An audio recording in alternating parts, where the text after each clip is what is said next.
A gold-plated desert eagle pressed against Emma Sullivan's forehead.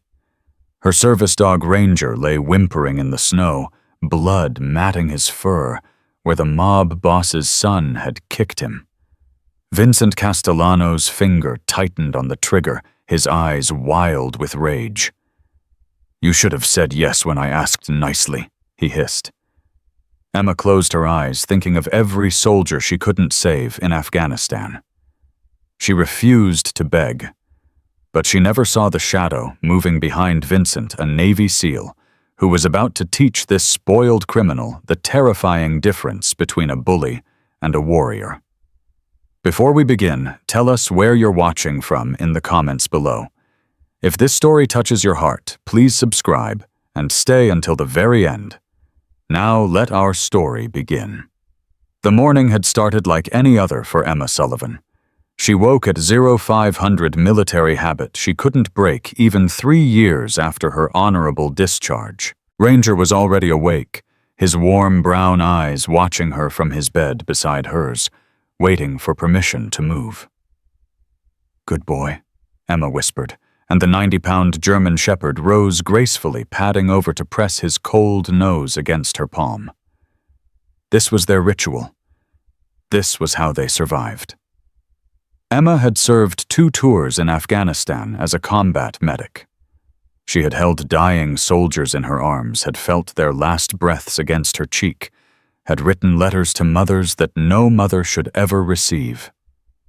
The IED that ended her military career had killed her best friend, Sarah, and left Emma with a traumatic brain injury that still gave her migraines and panic attacks without warning.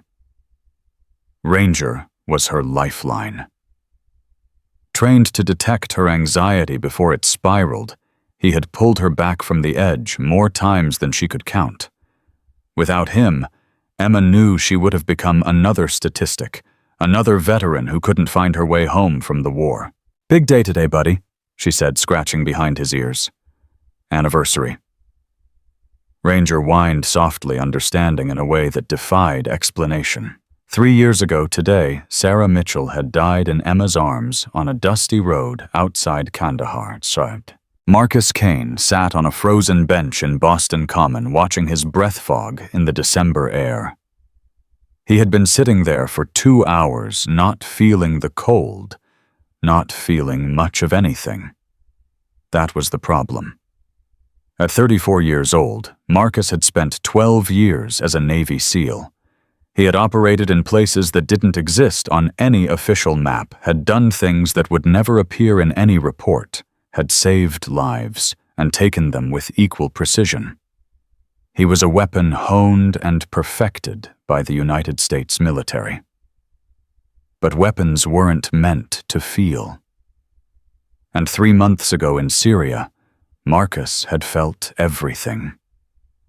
The ambush had lasted 11 minutes. When the shooting stopped, 3 of his brothers lay dead in the sand. Jackson, who had a daughter he'd never met. Torres, who was 2 weeks from retirement. And Williams, who had saved Marcus's life twice before Marcus failed to save his. The Navy had called it an unavoidable tragedy. Command had called Marcus a hero for getting the rest of his team out alive. The psychologist had called it survivor's guilt and mandated a leave of absence. Marcus called it failure. Pure and simple. "Sir," a young woman's voice cut through his thoughts. "Are you okay? You've been sitting there a long time. It's really cold." Marcus looked up. A college student bundled in a bright red coat was watching him with concern. "I'm fine," he said, his voice rusty from disuse. She didn't look convinced, but she moved on, glancing back twice. Marcus almost smiled. He had been trained to survive Arctic conditions for weeks. A Boston winter was nothing. But the girl's concern touched something in him, reminded him that normal people still cared about strangers, still noticed when someone was suffering. He wondered if he would ever be normal again. Emma's work at the Veterans Hope Foundation kept her sane. The small non-profit operated out of a converted brownstone near Beacon Hill, helping homeless veterans find housing jobs and medical care. Emma ran the intake office, which meant she was usually the first face a struggling veteran saw when they walked through the door. Today had been hard. 3 new intakes, all of them carrying the same haunted look she saw in her own mirror. One had been a Marine who hadn't slept indoors in 6 months. Another was an Army sergeant who had lost both legs and his family in the same year.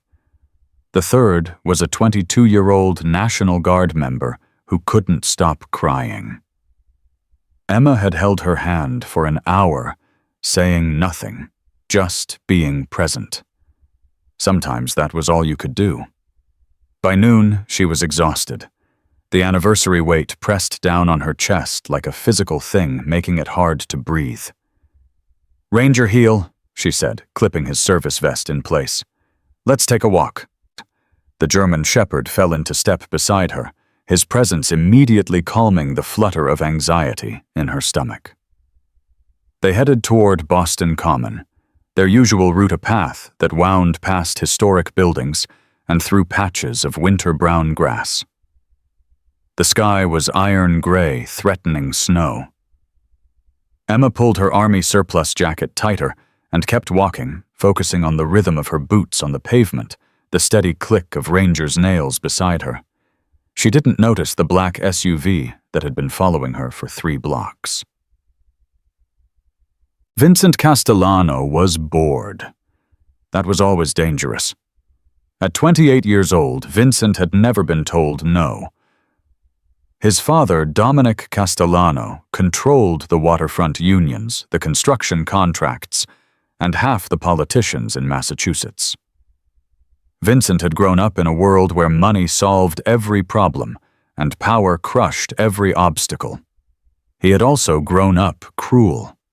It started small, tormenting smaller children, killing neighborhood cats, breaking things just to watch them break. His father had covered up every incident, paid off every witness, and convinced himself that Vincent would grow out of it. He hadn't. "Pull over," Vincent said to his driver. "I see something interesting." The SUV slid to the curb near Boston Common.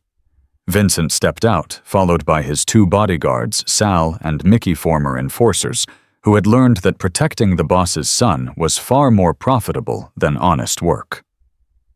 "Her," Vincent said, pointing across the park. "The one with the dog," but Sal squinted. "She's nothing special, boss." "I didn't ask your opinion." Vincent straightened his cashmere coat. "Stay here. This won't take long." He walked toward Emma Sullivan with the confidence of a man who had never faced consequences. Emma saw him coming. Her training screamed a warning before her conscious mind registered the threat. Something about his walk, the arrogant set of his shoulders, the way he looked at her like she was prey. Ranger felt it too. The dog's ears flattened, and a low growl rumbled in his chest. "Easy, boy," Emma murmured, but she didn't tell him to stop. She trusted his instincts as much as her own. "Well, well," Vincent said, stopping directly in her path. "What's a pretty thing like you doing out here all alone?" "I'm not alone," Emma said flatly. "And I'm not interested. Excuse me." She tried to step around him. He moved to block her. "That's not very friendly." His smile didn't reach his eyes. "I'm Vincent Castellano. Maybe you've heard of my family." Emma had. Everyone in Boston had. The Castellanos were organized crime royalty, untouchable and dangerous. "I know who you are," she said, "and I'm still not interested. Please move." Vincent's smile flickered. "You should be nicer to me. I could change your life." "My life is fine. Move." Ranger growled louder, positioning himself between Emma and Vincent. The dog's hackles were raised, his teeth beginning to show. Vincent looked down at the German shepherd with disgust. Control your mutt. He is controlled. He's doing exactly what he's trained to do, identify threats. Emma met Vincent's eyes without flinching. You should take the hint. For a moment, something ugly flashed across Vincent's face. Then he laughed a harsh sound with no humor in it. I like you, he said. You've got spirit, but you need to learn some manners. He reached for her arm. Emma twisted away, but Vincent was faster than he looked. His fingers clamped around her wrist, grinding the bones together with cruel pressure. Let go of me, Emma said, her voice sharp. Make me. Ranger didn't wait for a command. The German shepherd lunged forward 90 pounds of protective fury, his jaws snapping at Vincent's leg. Vincent released Emma and stumbled backward, his face twisting with rage. You filthy animal! Before Emma could react, Vincent pulled his leg back and drove his Italian leather shoe into Ranger's ribs with vicious force. The crack of impact echoed across the quiet park. Ranger yelped a sound of pure pain that Emma had never heard from him before. The dog collapsed onto the frozen grass, wheezing his legs, scrabbling weakly. No. Emma dropped to her knees beside her partner. Ranger! Oh God, Ranger! The dog tried to lift his head, tried to get back up and protect her, but his body wouldn't cooperate. Blood was seeping from a cut on his side where a rib had shifted. That's what happens to dogs that bite. Vincent straightened his coat. Now where were we? Emma looked up at him. Tears streaming down her face, and felt something she hadn't felt since Afghanistan. Pure, murderous rage. You hurt my dog, she whispered. And I'll hurt you too if you don't start showing me some respect. Vincent grabbed her arm again, yanking her to her feet. You're coming with me. We're going to have a little talk about how to treat your betters. Emma's training took over. She twisted her wrist against his thumb, the weakest part of any grip, and broke free. Her fist connected with his nose, a solid punch that sent blood spraying across his expensive coat. Vincent staggered backward, clutching his face. You broke my nose, you crazy! He reached into his coat and pulled out a gun.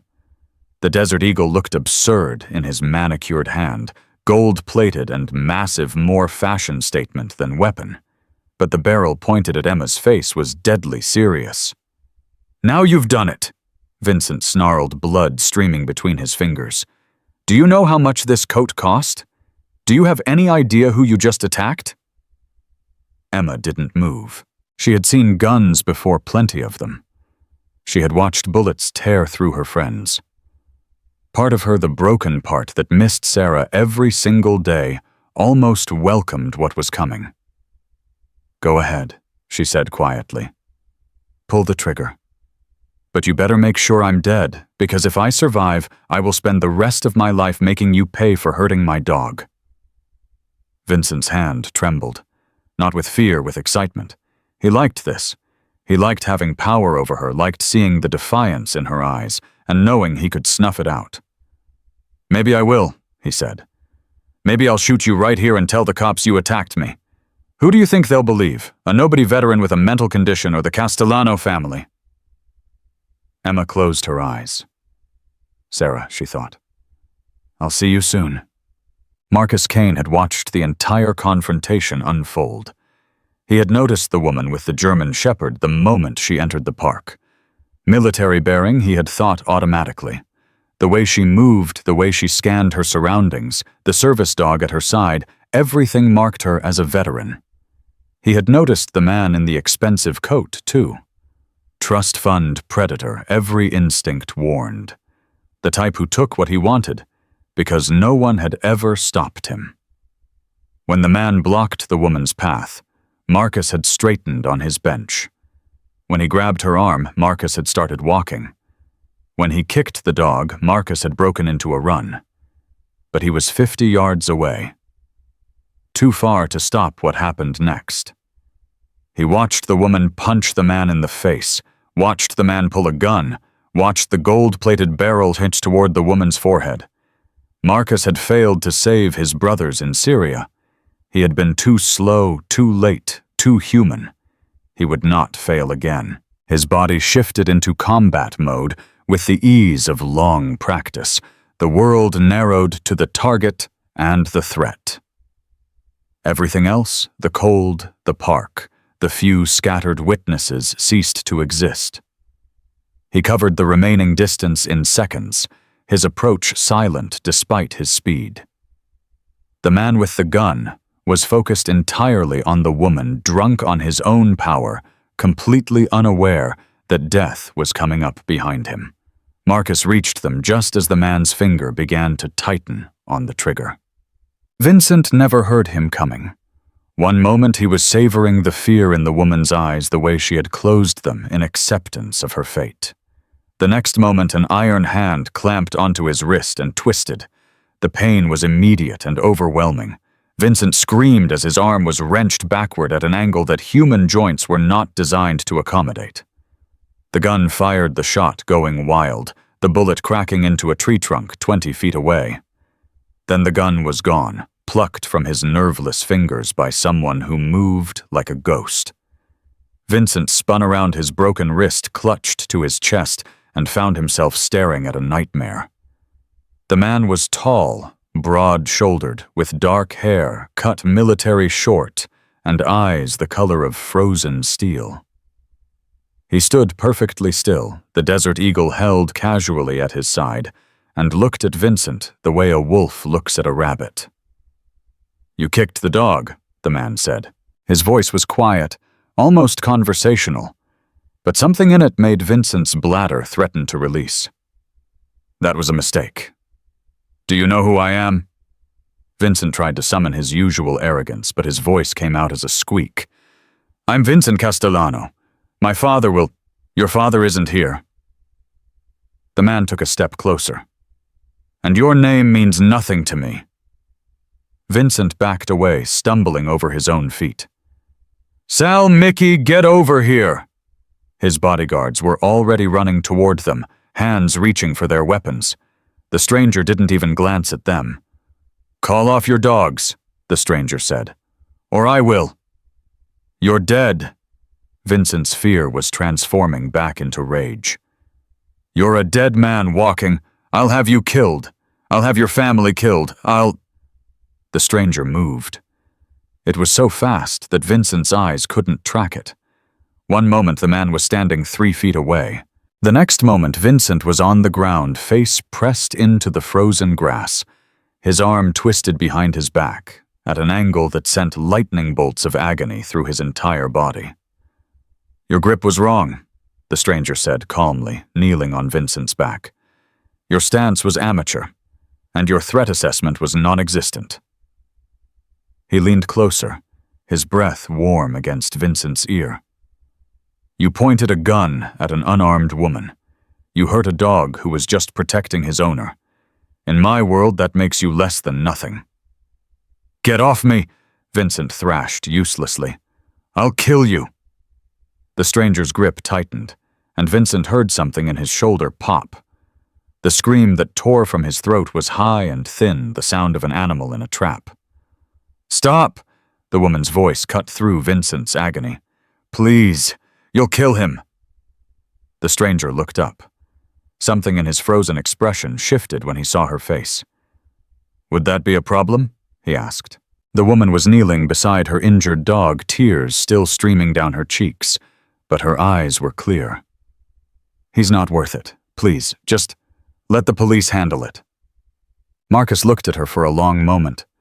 She was asking him to show mercy to a man who didn't deserve it, who would never have shown mercy to her. It went against every instinct he had.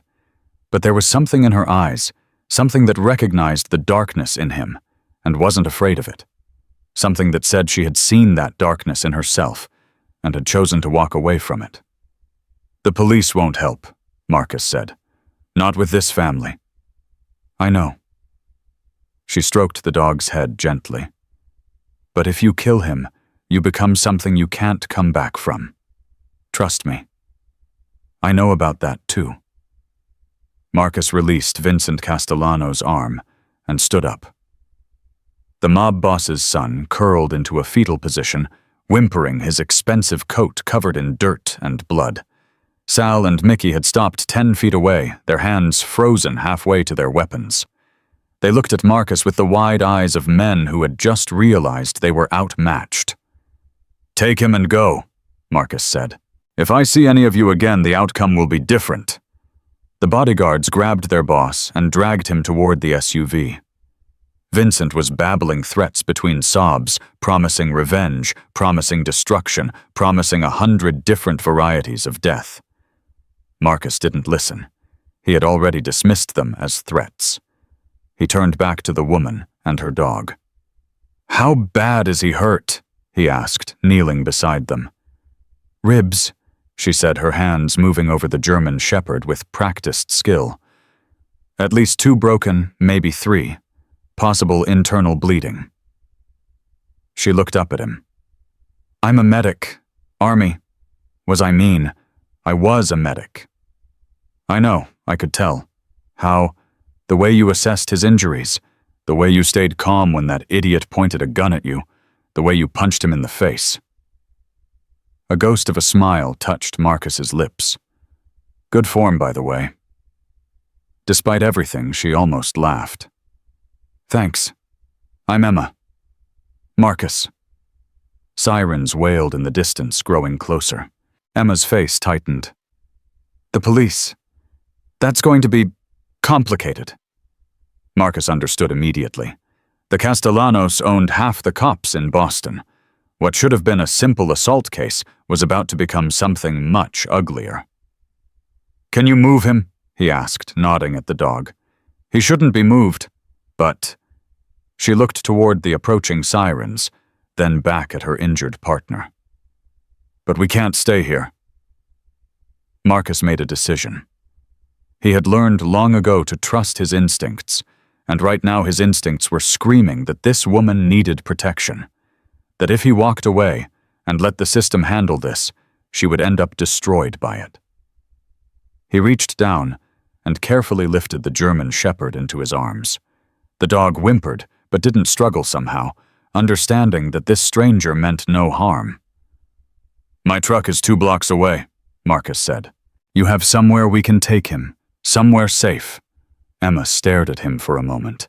This stranger who had appeared from nowhere to save her life, who was now cradling her wounded partner like he was made of glass.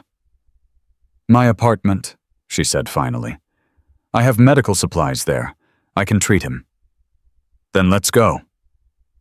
They left Boston Common just as the first police cruiser pulled up to the empty scene lights flashing, finding nothing but blood on the snow and shell casings on the ground. The hunt had begun. But Vincent Castellano had no idea that he had just transformed from predator to prey. Emma's apartment was small, a 3rd-floor walk-up in a working-class neighborhood near the waterfront. The building was old, but clean, the kind of place where neighbors watched out for each other, and strangers were noticed. Marcus carried Ranger up the stairs without complaint, though the dog weighed nearly 100 pounds with his tactical vest. Emma unlocked the door with shaking hands, her adrenaline finally beginning to fade, and led him inside. "The kitchen table," she said. "Put him on the kitchen table." Marcus laid the German shepherd down gently. Ranger's breathing was labored but steady, his eyes following Emma as she gathered supplies from a medical kit that was far more comprehensive than standard civilian equipment. "That's a serious kit," Marcus observed. "Old habits." Emma was already cutting away the dog's vest, her hands steady despite everything. "I couldn't save everyone in Afghanistan, but I could save some. I learned to be prepared." She worked in silence for several minutes, probing Ranger's ribs with gentle fingers, checking his pupils, listening to his breathing. Marcus watched her with growing respect. She was good, better than good. "2 fractured ribs," she announced finally. "No internal bleeding that I can detect. He's lucky. That kick could have killed him. He's tough. He's the toughest creature I know. Emma stroked Ranger's head, her voice thick with emotion. He saved my life. Not just today. Every day for the past 2 years. Marcus didn't ask for details. He understood about the wars that followed soldiers home, the battles that continued long after the shooting stopped. Your door lock is garbage, he said instead. A child could pick it. Emma looked at him confused by the sudden change of subject. What if the Castellanos come looking for you, and they will that lock won't slow them down for 10 seconds? The reality of the situation hit Emma like a physical blow. She had been so focused on Ranger's injuries that she hadn't thought about what came next. Vincent Castellano's humiliation, his threats, his family's reputation for making problems disappear. "Oh God," she whispered. "What have I done? You defended yourself. You have nothing to be ashamed of." "You don't understand." Emma's voice was rising with panic. "The Castellanos don't forgive. They don't forget. Vincent's father he's a monster, a real monster. People who cross them don't just get hurt. They vanish. Their families vanish. Emma." Marcus's voice cut through her spiral. "Look at me." She forced herself to meet his eyes. They were calm, steady, and completely without fear. "I've faced worse than the Castellanos," he said. "I've faced men who made them look like playground bullies, and I'm still here." "Who are you?" Emma asked. "And why did you help me?" Marcus was quiet for a long moment, considering the question. "I'm a Navy SEAL," he said finally. "Or I was. I'm on leave right now.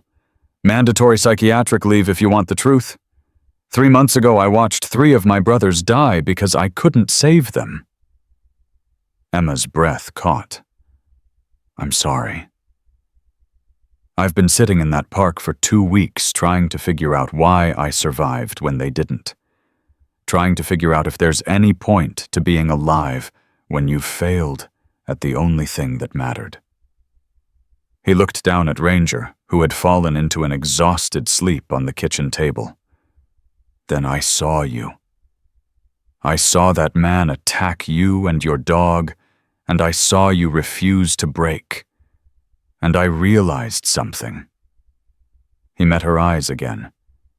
"Maybe I couldn't save them. Maybe that guilt will never go away. But I can save someone.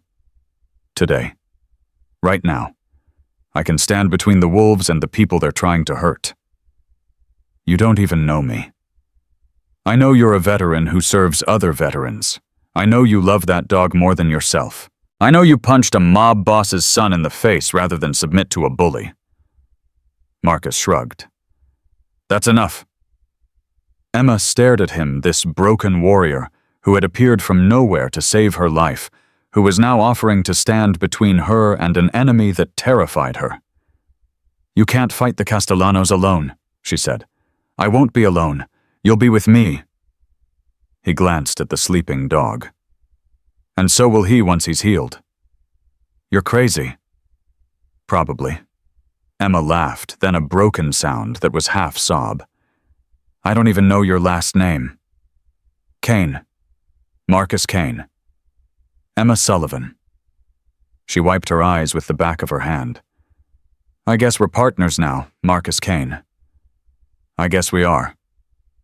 The silence that followed was comfortable, 2 damaged souls recognizing something familiar in each other. Outside, the December wind howled through the streets of Boston, and somewhere in a penthouse overlooking the city, Vincent Castellano was telling his father about the man who had humiliated him. The war was just beginning. The knock on the door came at 7 p.m. Marcus was on his feet, instantly positioning himself between the door and Emma. She had fallen asleep in a chair beside Ranger, exhaustion finally claiming her after hours of vigilance. "Emma." His voice was soft but urgent. "Wake up." She was awake immediately, military instincts overriding civilian grogginess. "What is it? Someone's here." Marcus moved toward the door, his body coiled with readiness. "Stay with Ranger." He checked the peephole and felt his stomach drop. A man stood in the hallway. He was in his early 60s, silver-haired, impeccably dressed in a charcoal suit that cost more than most cars. He held himself with the quiet confidence of absolute power, and his eyes were chips of gray ice. Marcus had seen men like this before, in Baghdad, in Kabul, in a dozen other hellholes where warlords ruled through terror and money. The expensive suit didn't fool him. This man was a predator, and he had come to their door.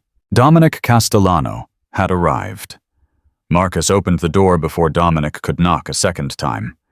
He filled the doorframe with his body blocking any view of the apartment behind him. "Mr. Kane," Dominic said, his voice smooth as aged whiskey.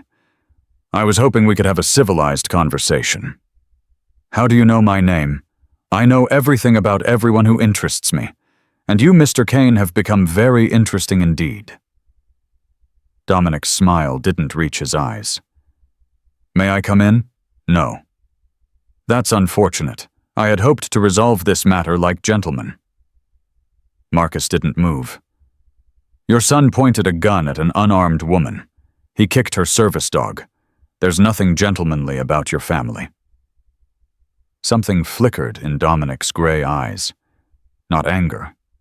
Calculation. "Vincent is passionate," Dominic said. "He sometimes acts without thinking. But he is still my son, and the Castellano family does not tolerate public humiliation." "Then you should have raised him better." The two men stared at each other for a long moment. Behind Dominic, two professional-looking men in dark suits stood at attention. Not street thugs like Vincent's bodyguards. These were trained operators. "I came to offer you a solution," Dominic said finally. He reached into his jacket pocket, and Marcus tensed. But Dominic only pulled out an envelope. "Inside is a check," Dominic continued. "Enough to cover Miss Sullivan's medical bills, her emotional distress, and a first-class ticket to anywhere in the world for you. Take it. Leave Boston tonight. This unpleasantness ends here." Marcus looked at the envelope with contempt. "You think you can buy your way out of this?" "I think I'm being generous. Most people who embarrass my family don't receive offers. They receive consequences." "I'm not most people." Dominic's mask slipped for just a moment, revealing the predator beneath the polished exterior. "No, you're not. A Navy SEAL with 12 years of service, currently on psychiatric leave following a failed operation in Syria. 3 teammates killed. Survivor's guilt. Mandatory therapy." He paused. "Did I miss anything?" Marcus felt his blood run cold. The Castellanos had done their homework fast. Too fast. "You've been busy," Marcus said. "Information is power, Mr. Kane. I have a great deal of both." Dominic tucked the envelope back into his pocket. "I respect your service to this country. I respect your skills. That's why I'm here, instead of sending men to finish what Vincent started. Send them. See what happens. Bravado is tiresome." Dominic's voice hardened. "Let me be clear. If you don't accept my offer, I will destroy everything you care about. Not you, Mr. Kane. I've learned that attacking men like you directly is counterproductive. But Miss Sullivan, her little charity for veterans, her family in Ohio." Emma appeared behind Marcus, her face pale but determined. "Leave my family out of this." Dominic's eyes shifted to her, and his smile returned. "Miss Sullivan, I apologize for my son's behavior. He can be crude. He's a monster, and so are you. Perhaps, but I'm a monster with resources you can't imagine." Dominic spread his hands. This doesn't have to be difficult. Take the money. Disappear. Live your lives somewhere far from Boston. Everyone wins. Everyone except the next woman your son decides to assault, Emma said. That's not your concern. It is now. Dominic studied her for a long moment, then shook his head slowly. Such courage, such foolishness. You remind me of someone I knew once. She had that same fire in her eyes. His expression darkened. She's been dead for 20 years now. The threat hung in the air like poison. Marcus stepped forward, forcing Dominic to take a step back. You've said what you came to say. Now leave. Mr. Kane, if you or your son come near her again, I won't break bones. I will end bloodlines. That's not a threat. It's a promise from one monster to another. Dominic's mask cracked completely. For a moment his face showed genuine fear. Then it was gone, replaced by cold fury. You have 24 hours, Dominic said quietly. After that I won't be so generous.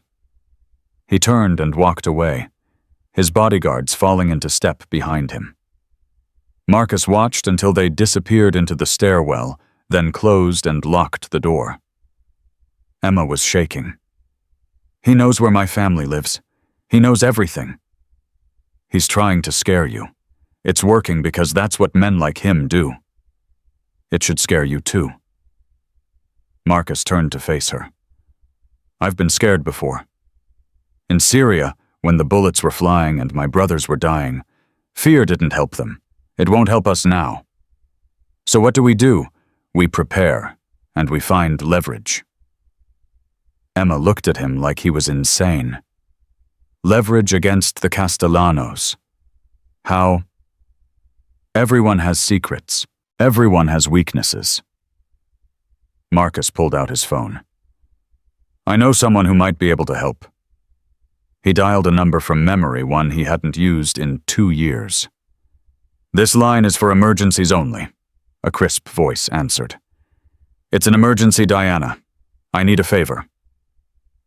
The woman on the other end was silent for a moment. Then, Marcus Kane, I thought you were dead. Not yet, but that might change if you can't help me. 20 minutes later, Marcus had the information he needed. Special Agent Diana Cross, FBI Organized Crime Division, had been building a case against the Castellanos for years. She couldn't move on rumors and suspicions, but she knew where to look. Vincent has a side operation, Diana told him through the phone. Something at the East Boston docks, Pier 7. We don't know what it is, but it's big enough that he keeps it separate from his father's business. Get me evidence, Marcus. Hard evidence. And I can bring the whole empire down. What kind of evidence? Documents, financial records, anything that ties Vincent directly to criminal activity. Diana paused. And Marcus, be careful. The Castellanos have people everywhere. Police, judges, politicians. If they find out you're coming, you won't make it out alive. Marcus ended the call and looked at Emma. I'm going to the docks tonight. I need you to stay here with Ranger. Absolutely not. Emma, you're not leaving me here alone while you walk into a trap. Her eyes were fierce. I didn't survive 2 tours in Afghanistan to hide in my apartment while someone else fights my battles. This isn't your battle. It became my battle when that psychopath kicked my dog, when his father threatened my family. Emma stepped closer to Marcus. I'm coming with you. You'll slow me down. Then teach me to keep up. Marcus wanted to argue. Every tactical instinct told him that bringing a civilian into an operation was a mistake. But when he looked at Emma, he didn't see a civilian. He saw a soldier, a warrior who had earned her scars. Fine, he said finally. But you follow my lead. No questions, no hesitation. If I tell you to run, you run. Deal. They spent the next few hours preparing. Marcus checked on Ranger, who was sleeping peacefully, his breathing steady. The dog would need time to heal, but he was strong. He would survive. You should eat something, Emma said, bringing him a sandwich. You'll need the energy. Marcus took it, realizing he hadn't eaten since morning. They sat together at the small kitchen table, two soldiers sharing a meal before battle. Can I ask you something? Emma said. Go ahead. In the park, when you disarmed Vincent, you could have killed him. I saw it in your eyes. Why didn't you?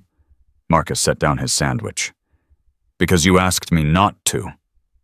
That's the only reason. No. He was quiet for a moment. I've killed a lot of people, Emma. Some of them deserved it. Some of them were just in the wrong place at the wrong time. Every one of them stays with me. Every face, every name I'll never know. That's not weakness. That's being human. Maybe, but I've started to wonder if there's anything human left in me. He met her eyes. When I saw Vincent pointing that gun at you, I didn't feel fear. I didn't feel anger. I just felt cold, like a machine switching into operational mode. That's training. That's survival. Is it, or is it something else? Marcus shook his head. My team psychologist says I've disconnected from my emotions as a coping mechanism, that I need to learn how to feel again. And have you learned to feel? Marcus looked at her for a long moment. I'm starting to. The moment stretched between them, heavy with unspoken possibility. Then Emma's phone buzzed, breaking the spell. She checked it and frowned. Text from my boss at the foundation. He wants to know why I missed my afternoon shift. Don't respond. The Castellanos might be monitoring your communications. You think they can do that? I think they can do almost anything. Marcus stood and moved to the window, checking the street below. We need to move soon. The longer we wait, the more time they have to prepare. At midnight, they left the apartment. Marcus had spent an hour showing Emma basic tactical movements, hand signals, how to move quietly through shadows. She learned fast, her military training providing a foundation to build on. They took Marcus's truck, parking it a mile from the waterfront, and approaching on foot. The East Boston docks were a maze of warehouses, shipping containers, and heavy machinery. Even at this hour, there was activity.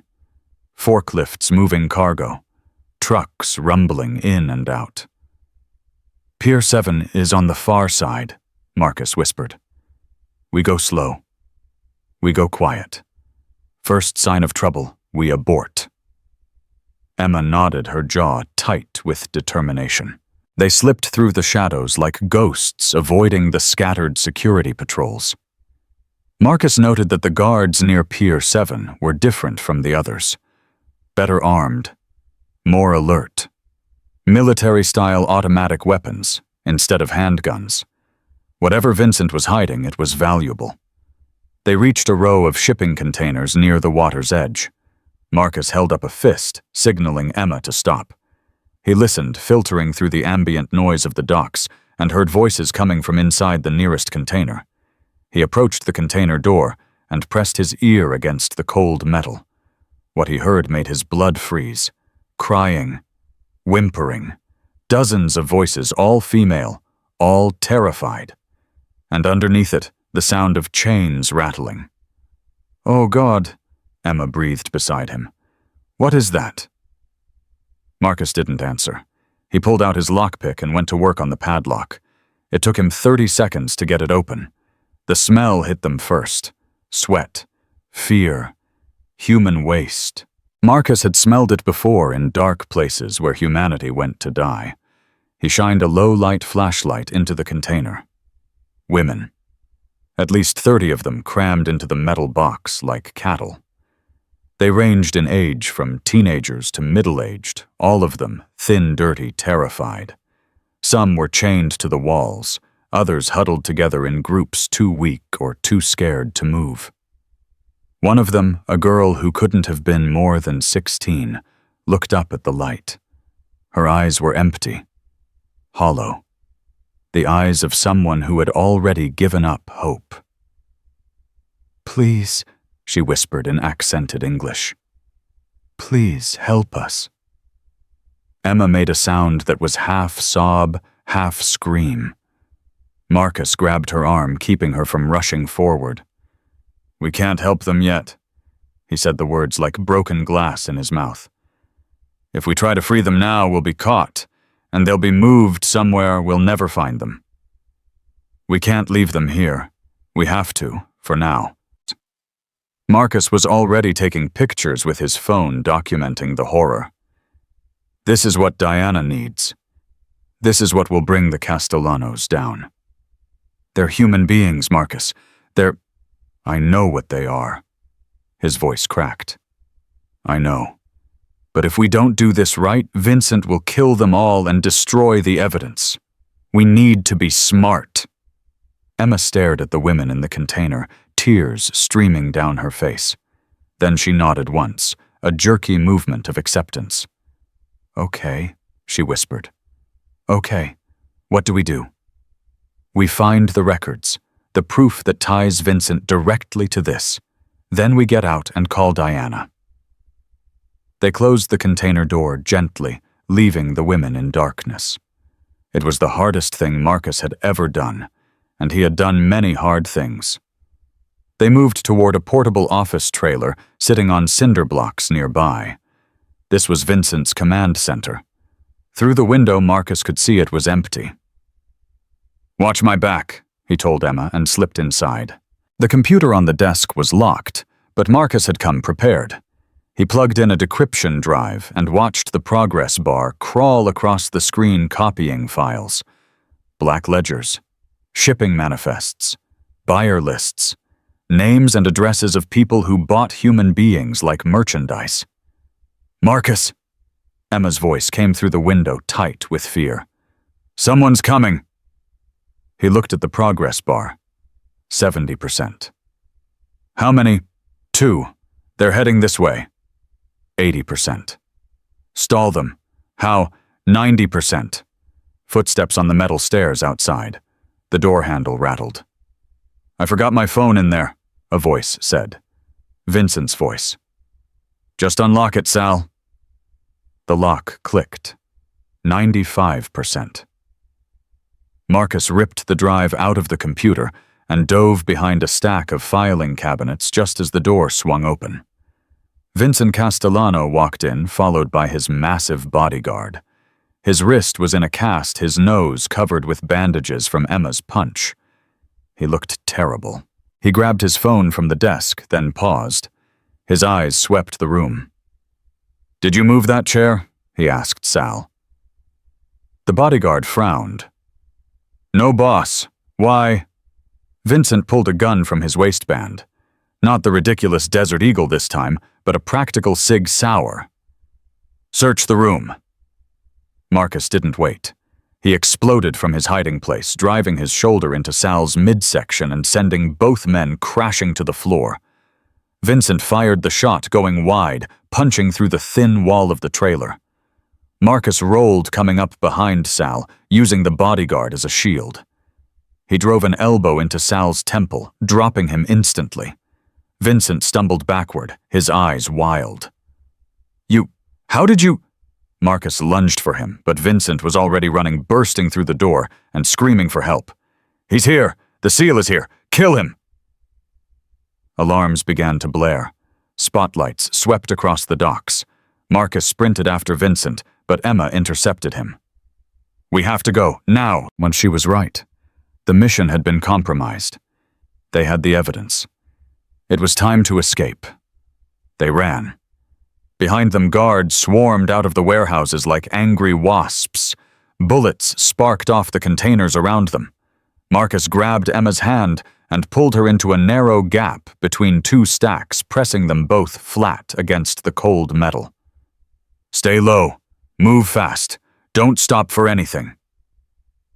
They emerged on the other side and kept running. The fence was 50 yards away, then 40, then 30. A guard stepped out in front of them, rifle raised. Marcus didn't slow down. He tackled the man at full speed, driving him into the ground, and kept moving before the guard could recover. They hit the fence and climbed. Emma went first, Marcus boosting her over the barbed wire. Then he followed, feeling the metal teeth tear at his jacket as he vaulted over the top. They dropped to the other side and ran for the truck. Behind them, the docks erupted in chaos. Searchlights swept the perimeter. Dogs barked. Men shouted orders. But Marcus and Emma were already gone, swallowed by the darkness of the Boston night. They drove in silence for 10 minutes, both of them too wired to speak. Finally, Emma broke the quiet. Those women. How long do you think they've been in that container? Days. Maybe weeks. And Vincent, he's selling them. To the highest bidder. Probably overseas buyers. Russia, Middle East, maybe Asia. Marcus's hands tightened on the steering wheel. Human trafficking is a multi-billion-dollar industry, and Vincent Castellano is apparently one of its suppliers. Emma was crying again, silent tears that she didn't bother to wipe away. We have to stop him. We will. Diana has the evidence now. By tomorrow, the FBI will... His phone rang. Unknown number. Marcus answered it on speaker. Hello? Mr. Kane. Dominic Castellano's voice filled the car. I must admit I'm impressed. Breaking into my son's operation, stealing his files, escaping a small army. You really are as good as your reputation suggests. Marcus's blood ran cold. How did you get this number? I told you. Information is power. Dominic's voice turned hard. But you made a mistake tonight. You left something behind. What are you talking about? Miss Sullivan's wallet. It fell out of her pocket during your dramatic escape. My men found it near the fence. Emma's hand flew to her jacket pocket. Empty. Her face went white. I know where she lives now, Dominic continued. I know where she works. I know the names of everyone she loves. And I know that you left her dog behind when you went on your little adventure. Marcus felt his stomach drop. Ranger. They had left Ranger alone in the apartment. If you've hurt him, the dog is fine, for now. But Miss Sullivan won't be. Dominic's voice became silk over steel. You have something I want, Mr. Kane. Those files you stole. Bring them to the old shipyard in Quincy. Come alone. If I see police, if I see FBI, if I see anyone other than you, I will kill her. Let me talk to her. There was a rustling sound, then Emma's voice, terrified and trembling. Marcus, I'm sorry I didn't... Emma! The line went dead. Marcus pulled the truck to the side of the road, his mind racing. They had Emma. They had taken her while he was driving her home while she was sitting right next to him.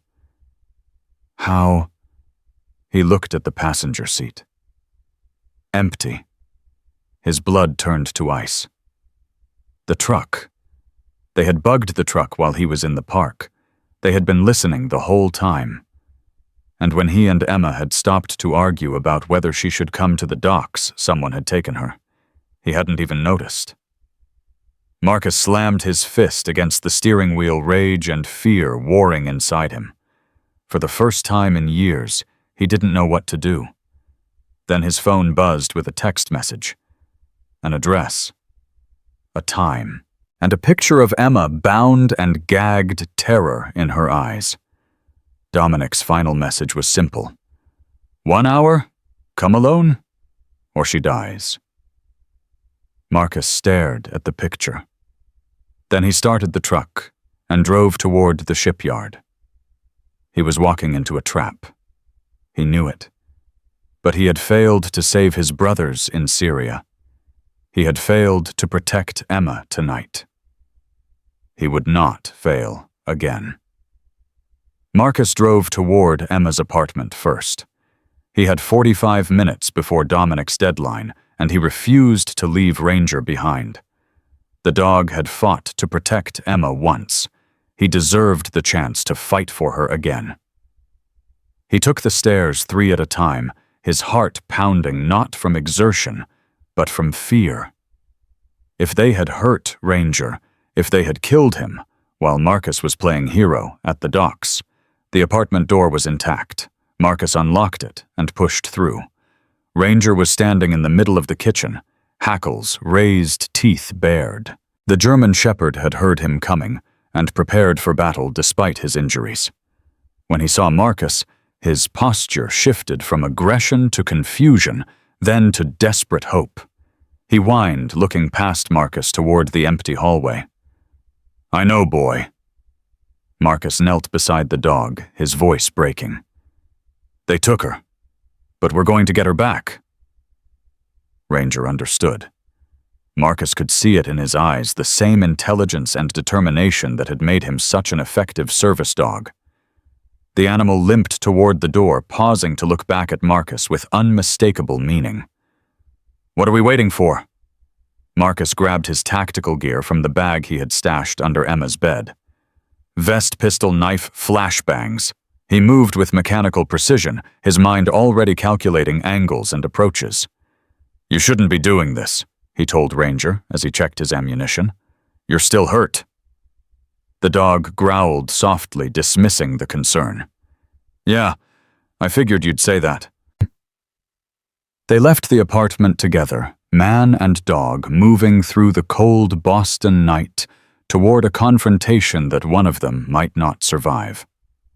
The Quincy shipyard was a graveyard of American industry, rusted cranes, and abandoned buildings stretching along the waterfront like the bones of dead giants. Marcus parked a mile out and approached on foot, Ranger limping silently beside him. His phone buzzed. Diana Cross. "Marcus, I got your files. This is incredible. Vincent Castellano is running one of the largest human trafficking operations on the East Coast. I'm mobilizing a tactical team right now." "Don't. What Marcus we have enough evidence to. They have Emma. If your team shows up, they'll kill her."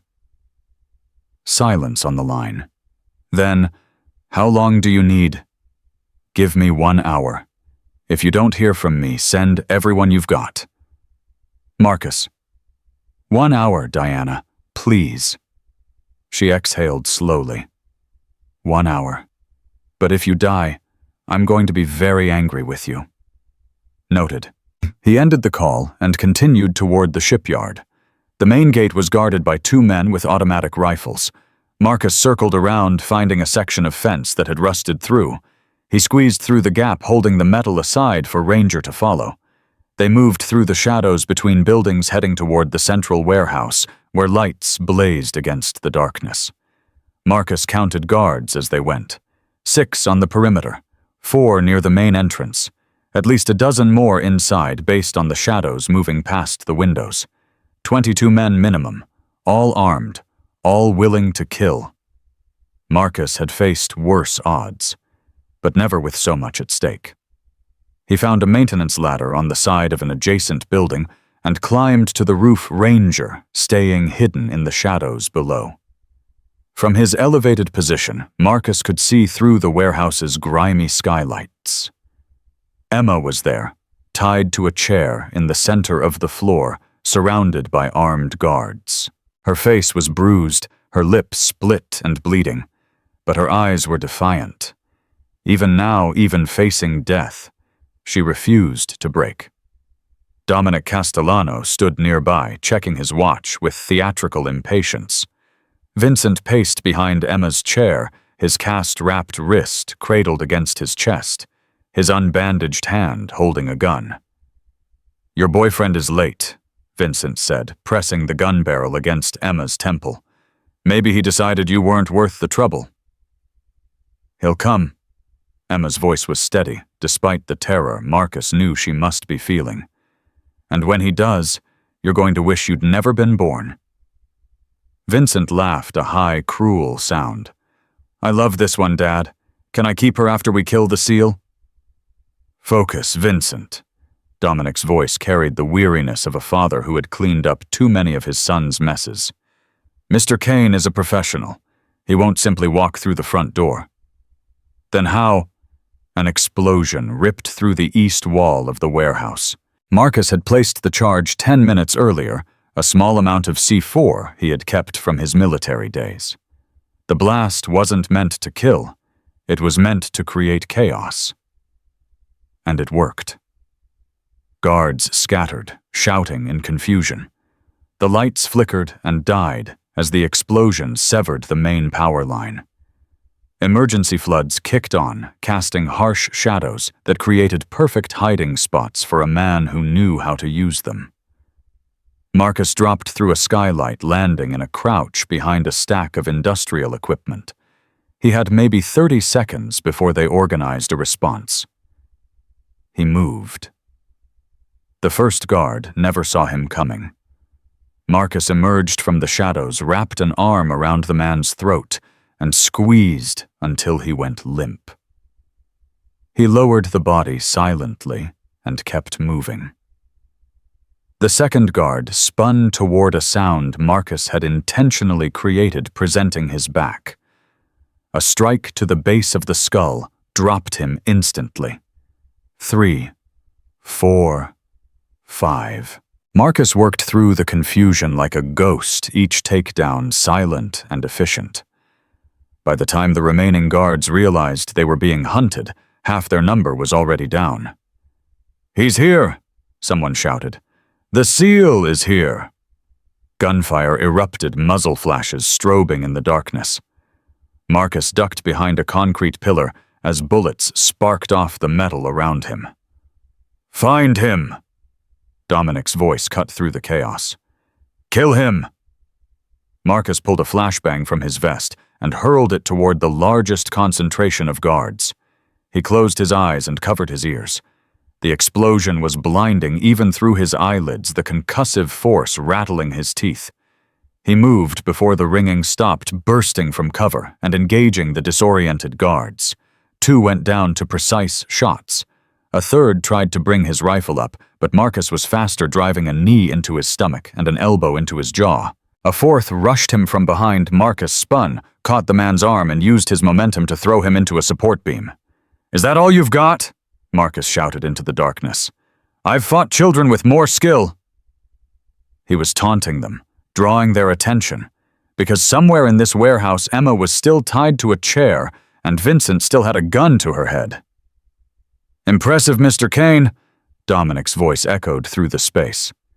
"But ultimately pointless. Drop your weapons and surrender, or my son will put a bullet in Miss Sullivan's brain." Marcus froze. Through a gap in the equipment, he could see Emma illuminated by an emergency light. Vincent stood behind her, his gun pressed against her skull, his face twisted with fear and rage. "You think I won't do it?" Vincent screamed. "You think I'm afraid of you?" "I think you're terrified," Marcus called back. "I think you've been terrified since the moment I took that gun out of your hand in Boston Common. You're a coward, Vincent. A bully who only knows how to hurt people who can't fight back." "Shut up. Shut up." Vincent's hand was shaking, the gun barrel trembling against Emma's head. "Vincent!" Dominic's voice carried a warning. "Control yourself." "He's trying to get in my head, Dad, and you're letting him. Focus." Marcus used the distraction to move closer, slipping between shadows, narrowing the distance. 20 feet. 15. 10. He could see Emma's face now. She was watching the darkness, searching for him, trusting that he would come. When her eyes found his hiding spot, something flickered in them. Recognition. Hope. She gave an almost imperceptible nod. Marcus understood. She was going to do something. Something stupid and brave and probably suicidal. He needed to be ready. "Let her go," Marcus said, stepping into the light.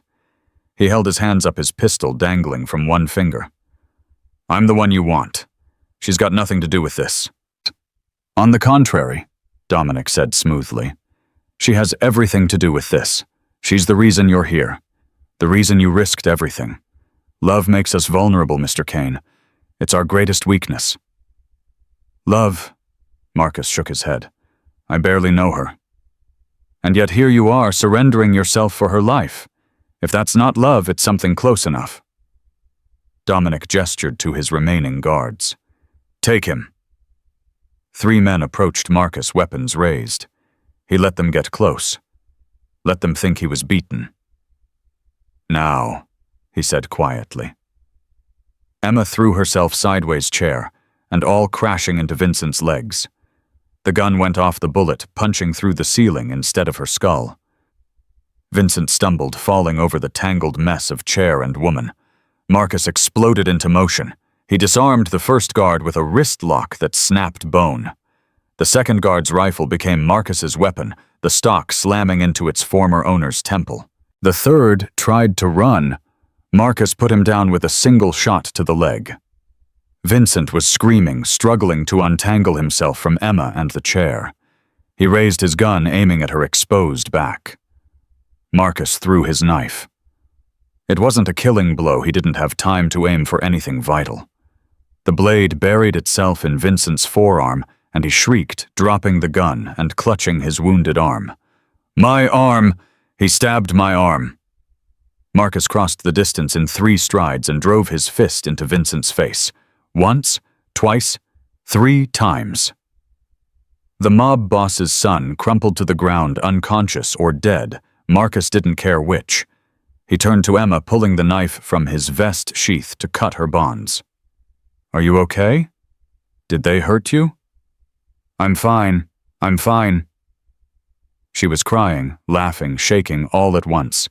You came. You actually came. I told you I would. And I told you that you were crazy. Still true. A slow clap echoed through the warehouse. Dominic Castellano stood 30 feet away, flanked by his remaining guards, 4 men with rifles trained on Marcus and Emma. Touching, Dominic said. Truly touching. But I'm afraid this is where your story ends, Mr. Kane. Marcus pushed Emma behind him, his body becoming a shield.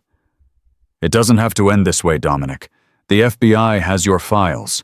Your son's operation is finished. Killing us won't change that. Perhaps not, but it will be satisfying. Dominic's eyes were cold, empty of anything resembling humanity. I've built an empire, Mr. Kane. I've crushed everyone who ever stood against me. You think I'll let some broken soldier and his rescue dog be the ones who bring me down? Rescue dog. The question came from behind Dominic. He turned confused. Ranger emerged from the shadows. The German shepherd was limping, his bandages stained with fresh blood where his wounds had reopened. But his eyes burned with fierce intelligence, and his teeth were bared in a snarl that would haunt nightmares. Kill it, Dominic said dismissively. One of the guards raised his rifle. Ranger launched himself before the man could fire 90 pounds of muscle and fury driving into the guard's chest. They went down in a tangle of limbs, and screaming, the rifle skittering across the floor. The other guards turned toward the new threat, exactly as Marcus had trained attack dogs to create diversions in a dozen different operations. He moved. The first guard died before he understood what was happening. The second managed to fire a burst that went wide as Marcus drove a palm strike into his throat. The third tried to use Dominic as a shield, but Marcus was faster, circling around and taking him down from behind. The fourth guard had his rifle pressed against Ranger's skull. Stop! The man screamed. Stop or I blow the dog's head off! Marcus froze. Ranger froze. Emma, who had picked up Vincent's dropped gun, froze. That's better, the guard said, his voice shaking. Now drop your weapons. All of you. Don't hurt him, Emma said. Please, he's just a dog. Then tell your boyfriend to stand down. Marcus let his pistol fall to the ground. Okay, just take it easy. The guard's mistake was believing that a Navy SEAL disarmed was a Navy SEAL defeated. Marcus had palmed the knife he'd retrieved from Vincent's arm. In one fluid motion, he threw it not at the guard, but at the rifle. The blade struck the barrel, knocking it aside just as the weapon fired. The bullet missed Ranger by inches. The dog didn't hesitate. He lunged his jaws, clamping around the guard's wrist with crushing force. The man screamed, dropping the rifle, and Ranger dragged him down. "Ranger, release," Emma commanded. The dog obeyed immediately, backing away from the whimpering guard with bloody teeth. Marcus turned to find Dominic. The crime boss was gone. "He's running," Emma said, pointing toward a door on the far side of the warehouse. "He's getting away." Marcus sprinted after him, leaving Emma and Ranger to secure the wounded guards. Dominic was old, but he was fast, fear and desperation giving him speed he shouldn't have possessed. They burst through the door into the cold night air. Dominic ran toward the water's edge, toward a speedboat tied to a rotting dock. Marcus caught him 3 steps from the boat. He grabbed Dominic's collar and spun him around, slamming him against a piling with enough force to knock the wind from his lungs. "It's over," Marcus said. "Nothing is over." Dominic was gasping, but his eyes still held defiance. "I have lawyers, politicians, judges. Even if you turn me in, I'll be out in a week." "Maybe, but your son won't. And those women in the shipping containers, they'll testify. Every single one of them." Something flickered in Dominic's eyes. Fear. Regret. It was gone before Marcus could identify it. "You think you've won," Dominic said. "But you haven't. You've just made powerful enemies, Mr. Kane. The Castellano family has allies you can't imagine. When I walk free, and I will, I'll destroy everything you love. Your veteran girl, her charity, her family, her dog. I'll burn it all to the ground and make you watch." Marcus looked at him for a long moment. "You know what your problem is, Dominic. You think everyone can be bought or broken. You think money and power are the only things that matter." Marcus leaned closer. "But I've met men who fought and died for things you'll never understand. Honor, duty, love. They were worth more than you'll ever be. Pretty words. They won't save you. Maybe not, but they'll save her. That's all that matters." Sirens wailed in the distance. Diana's tactical team right on schedule.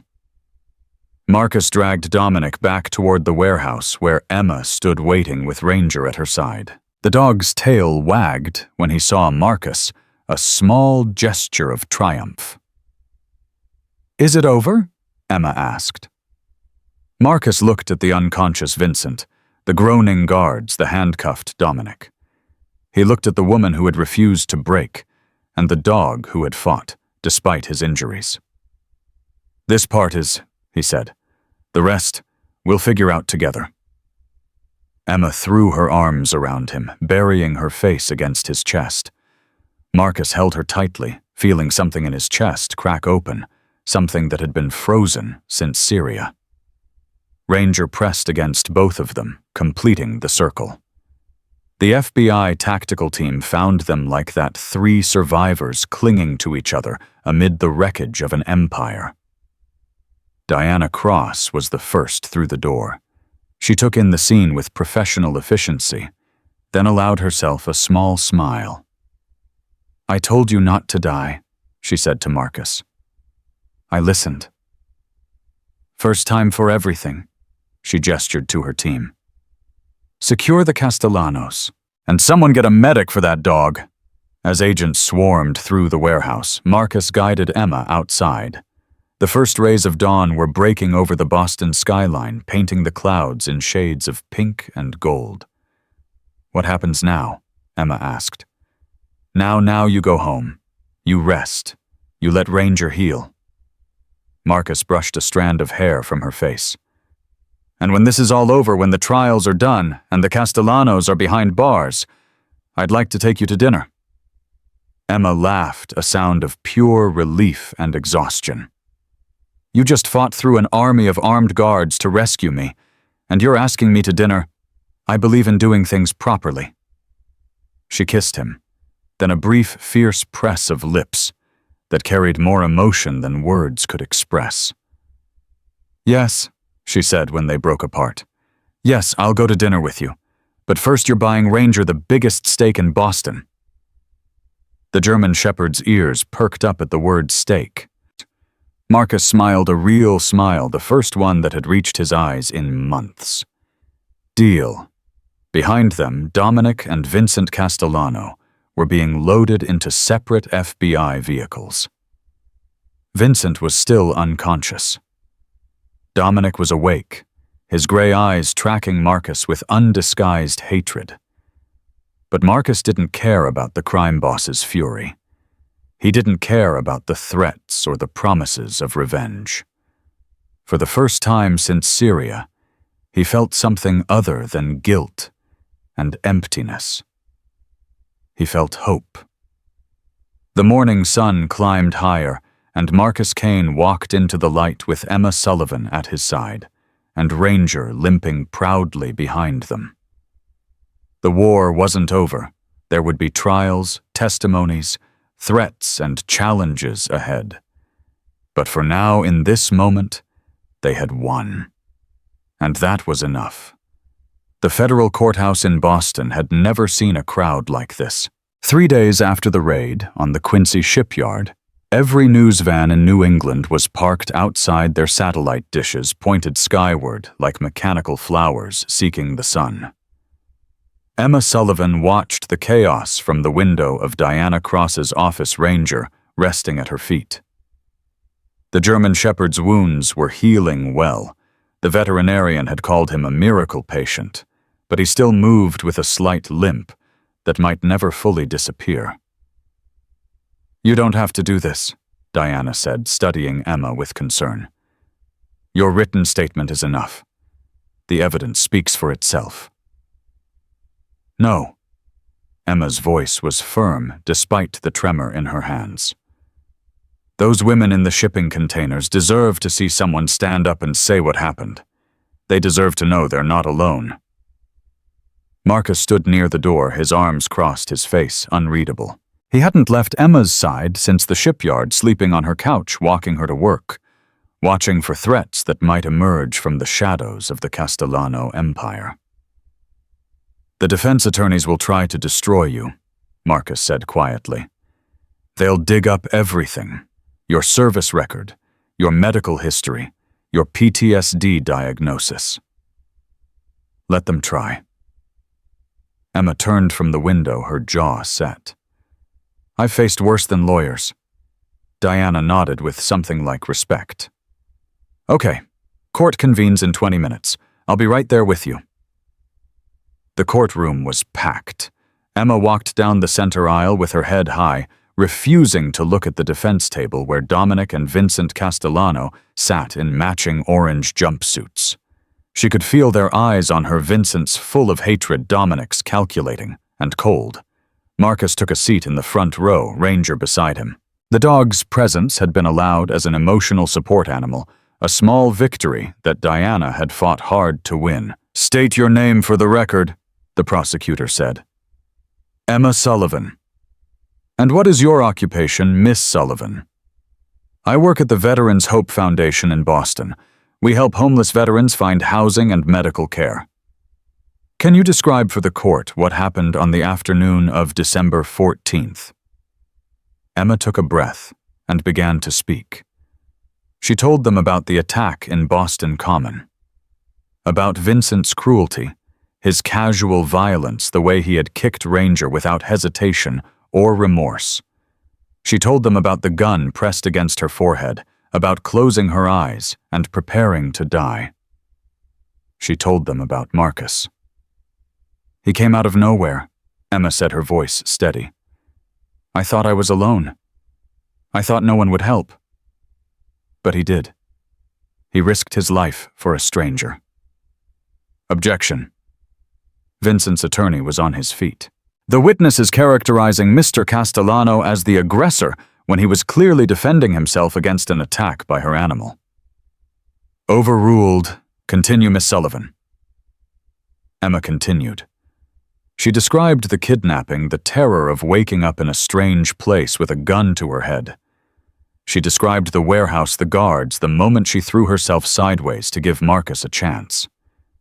And then she described the shipping containers. There were over 30 women inside, Emma said, her voice cracking for the first time. Some of them were teenagers.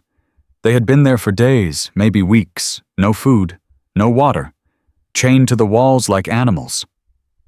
She looked directly at Vincent for the first time. One of them was 16 years old.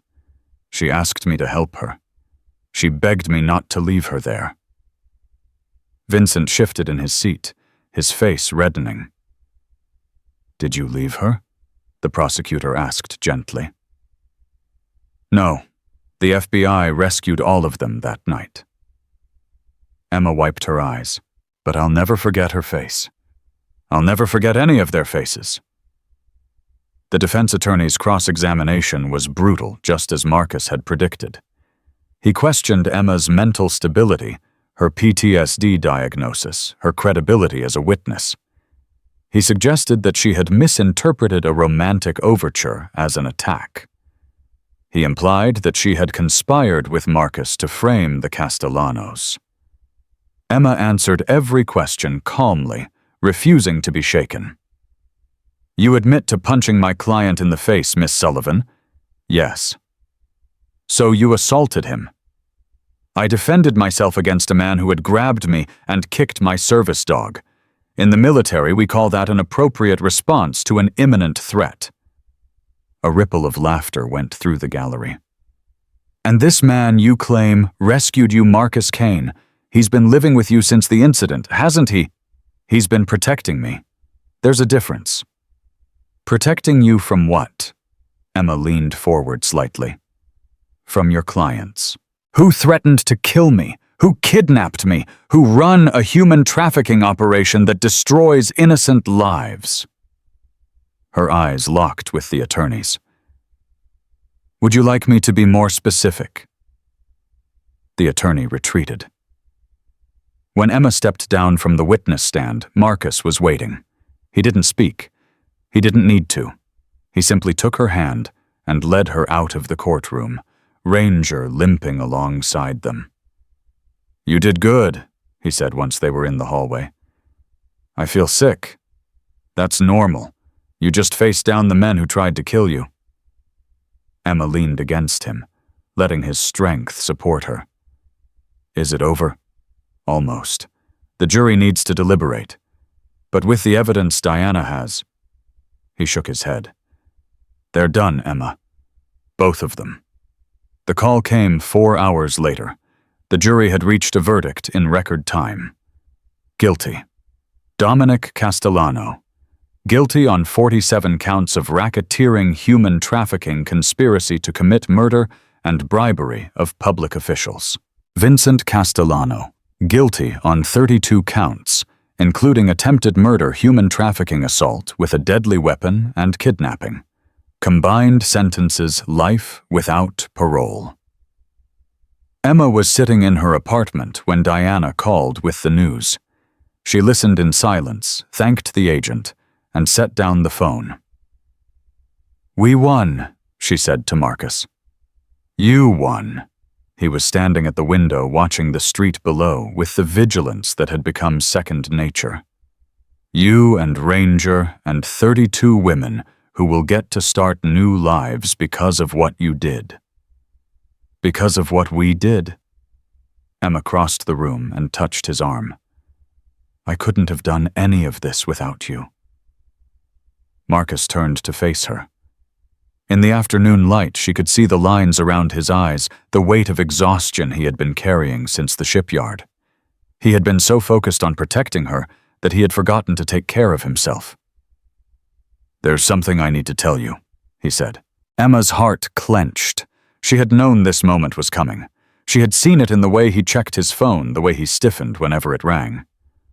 "Your leave is over. I got the call this morning. My team is deploying to East Africa in 72 hours. They need me for one last rotation." "How long?" 6 months. The number hung in the air between them. 6 months of not knowing if he was alive or dead. 6 months of waiting for phone calls that might never come. "I could stay," Marcus said quietly. "I could request an extension. After everything that happened." "No." Emma's voice was firm despite the tears threatening to spill. "Those men are your brothers. They need you. You don't abandon your family." "You're my family now, too." The words hit Emma like a physical force.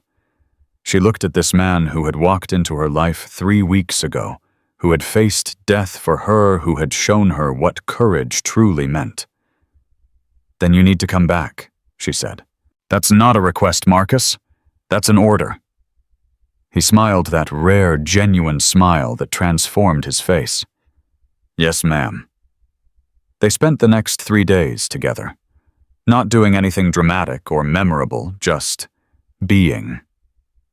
They walked Ranger through Boston Common, reclaiming the space where everything had started. They cooked dinner in Emma's tiny kitchen, bumping into each other and laughing at their own clumsiness. They fell asleep on the couch, watching old movies, Ranger sprawled across both their laps. On the last night, Marcus finally told her about Syria. "His name was Jackson," Marcus said, staring at the ceiling in the darkness. He had a daughter he'd never met. His wife was pregnant when he deployed, and he used to talk about her all the time. How he was going to teach her to ride a bike. How he was going to walk her down the aisle someday. Emma listened in silence, her hand resting on his chest. Torres was 2 weeks from retirement. He had a house picked out in Florida right on the beach, said he was going to spend the rest of his life fishing and forgetting. And Williams. Marcus was quiet for a long moment. "Williams saved my life twice. Once in Afghanistan, once in Syria. The second time was the day he died. He pushed me out of the way of a grenade and took the blast himself." Emma felt tears running down her face, not just for the men who had died, but for the man beside her who had survived them. "I couldn't save them," Marcus whispered. "I was right there and I couldn't do anything." "You're doing something now." Emma propped herself up on one elbow. "Every veteran I help at the foundation, every person who walks through those doors feeling broken and alone, they need people like you. People who understand what it means to carry weight that no one else can see. I don't know how to live in the normal world anymore. Neither do I." She touched his face. "Maybe we can figure it out together." The morning of his departure arrived too quickly. Marcus dressed in his uniform for the first time in months, and Emma barely recognized the warrior who emerged from her bathroom. His posture was different, harder, more contained. His eyes had already begun the journey to whatever distant battlefield awaited. "Ranger will take care of you while I'm gone," Marcus said, kneeling to ruffle the dog's fur. "Won't you, boy?" Ranger whined, pressing his head against Marcus's chest. "He knows," Emma said. "Dogs always know." "I'll write when I can. Email mostly, we don't always have access to phones." "I'll be here. Every letter, every email. I'll answer every single one." Marcus stood and faced her. He had said goodbye to people before, teammates, friends, lovers, who couldn't handle the life. But this was different. This goodbye carried the weight of a promise. 6 months, he said. 6 months, she repeated. And then you come home." He kissed her slowly, thoroughly, pouring everything he couldn't say into that single moment of connection. When they broke apart, both of them were trembling. "I love you," Marcus said. "I should have told you before now, but I know." Emma's voice was thick with emotion. "I love you too." He picked up his duffel bag and walked toward the door. At the threshold, he paused. "Emma." "Yes. Thank you for reminding me that I'm still human." Then he was gone, his footsteps fading down the stairs, and Emma was alone with Ranger and the silence that followed. She cried. She let herself cry for exactly 10 minutes, great, heaving sobs that scared Ranger and left her breathless. Then she wiped her face, straightened her shoulders, and called her boss at the Veterans Hope Foundation. "I'm coming in early today," she said. "We have work to do." The weeks that followed were the hardest of Emma's life. She threw herself into her work, arriving before dawn and leaving after dark. The foundation saw a surge in clients after the Castellano trial veterans who had been afraid to seek help, who had been convinced that no one would listen. Emma listened to all of them. Marcus's first email arrived 2 weeks after his departure.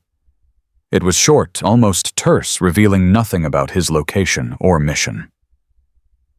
"Arrived safely. Thinking of you. Give Ranger a scratch behind the ears for me. M." Emma read it 47 times.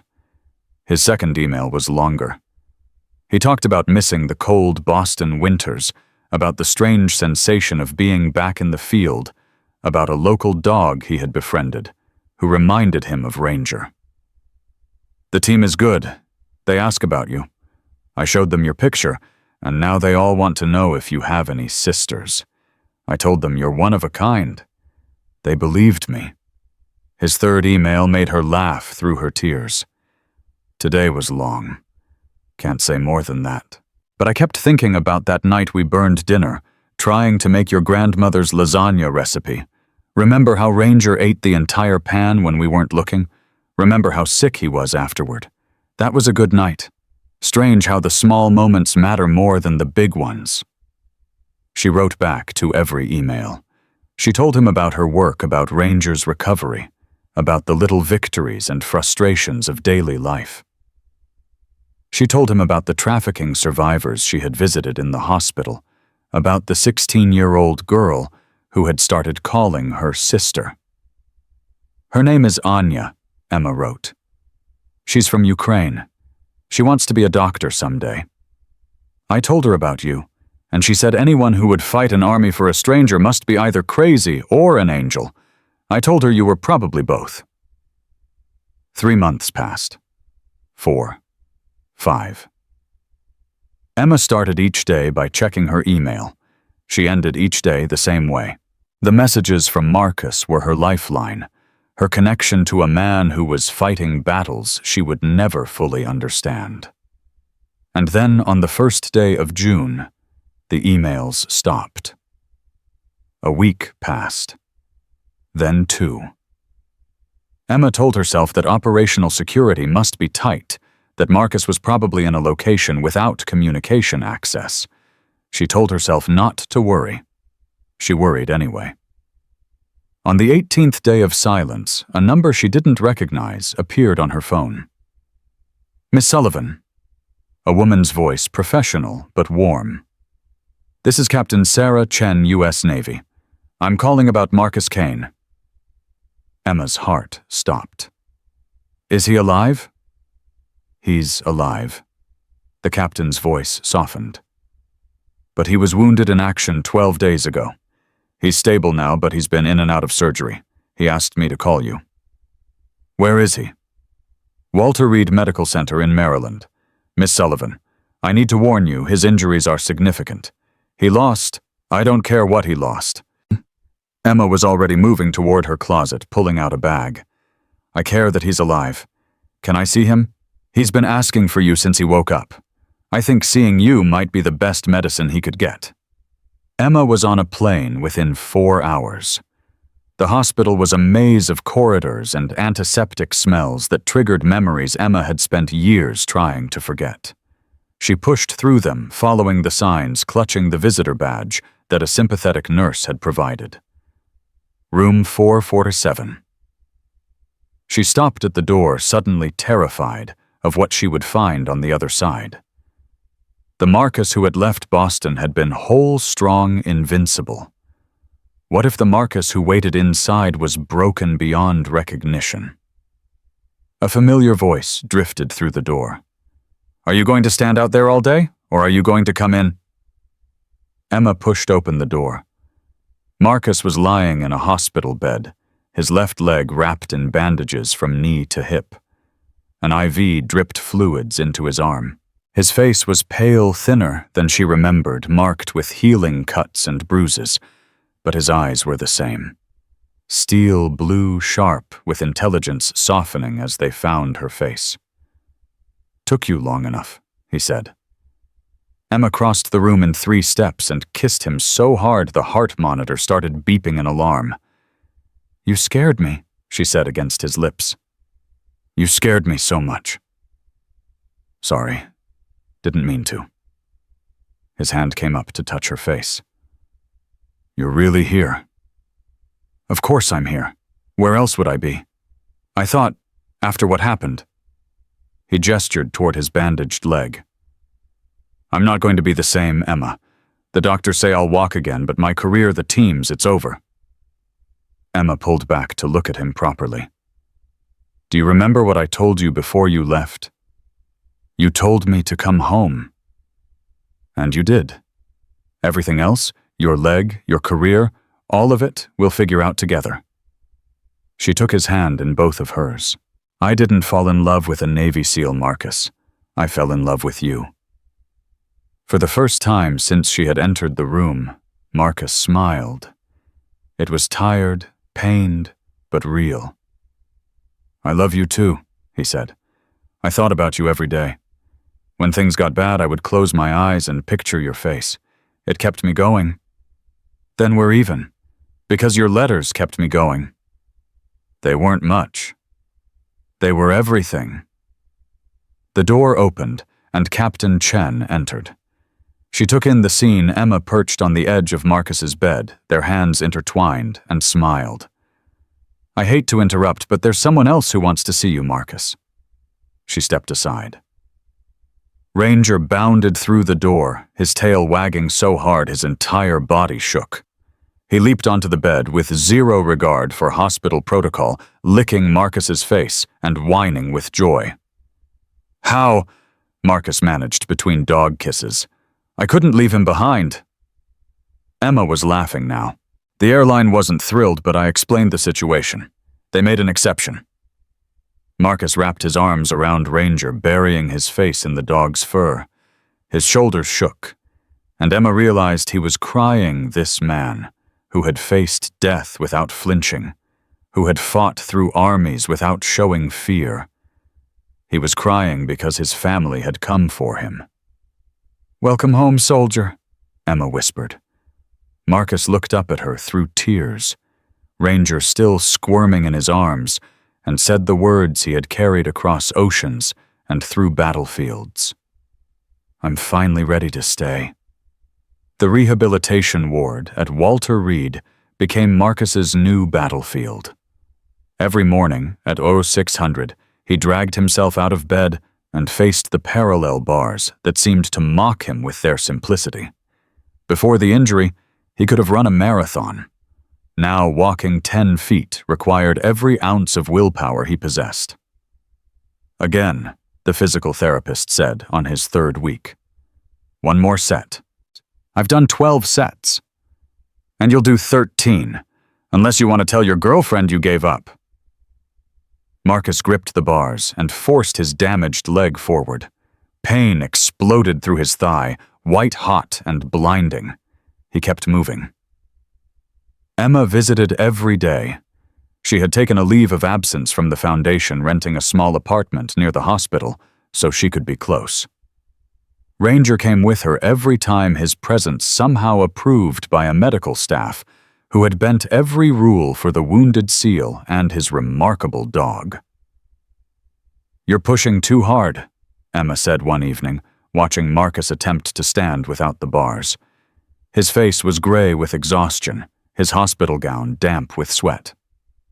"Not hard enough." He wobbled, caught himself, and stood upright for 3 full seconds before his leg buckled. Emma caught him before he hit the floor.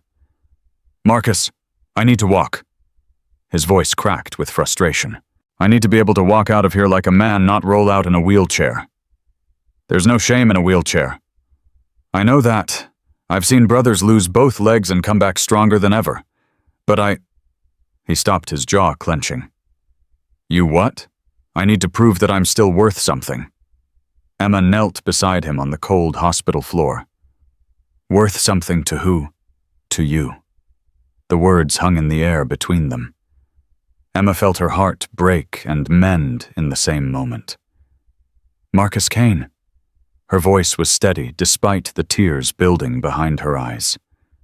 You listened to me when I was a stranger in a park. You fought an army to save me. You made me believe that good people still exist in this world. She touched his face. You could never walk again, and you would still be the most valuable person I've ever known. Marcus looked at her for a long moment. Then he reached up and pulled her into his arms, holding her so tightly she could barely breathe.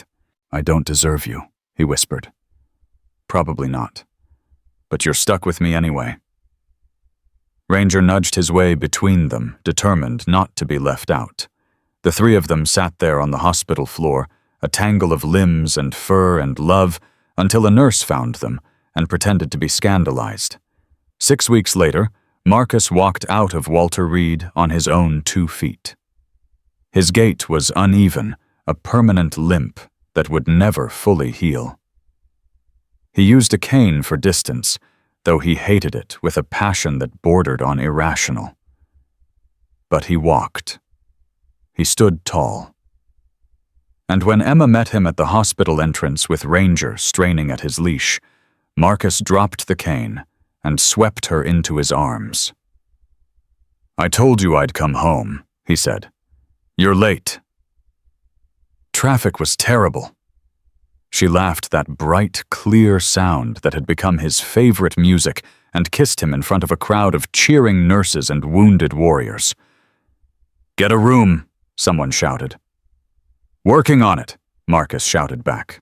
They returned to Boston together. Emma's apartment had been transformed in her absence.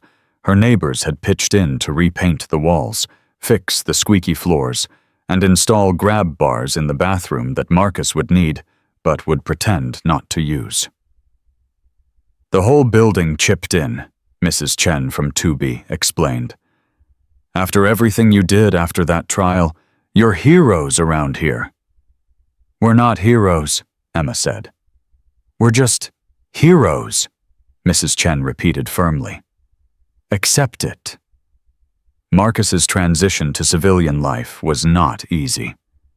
He woke most nights in a cold sweat, reaching for weapons that weren't there, listening for threats that existed only in his memory.